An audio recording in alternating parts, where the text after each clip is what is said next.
வாழ்க வளமுடன். சிவனும் பார்வதியும் சொல்கிறோம் கேளுங்கள். வாழ்க்கை உயரமாக இருக்கும்போது நம்மைச் சுற்றி பல குரல்கள் கேட்கும்.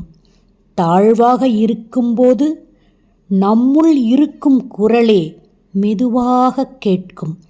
உயர்வு நமக்கு உலகத்தை காட்டும், தாழ்வு நமக்கே நம்மை காட்டும். இரண்டுமே வாழ்க்கையின் ஆசிரியர்கள்தான். பயப்படாதீர்கள். தாழ்ந்த தருணங்கள் தோல்வியல்ல, அவை எதிர்கால உயர்வுக்கான அமைதியான தயாரிப்பு நேரம், அருமையான நேரம். நன்கு புரிந்து கொள்ளுங்கள். வேர்கள் ஆழமாகச் செல்லாமல் மரங்கள் உயரத்தை எட்டுவதில்லை.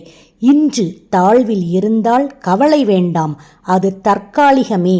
உங்கள் பொறுமையும் நேர்மையும் நாளை உயர்வின் முகவரியாகும்.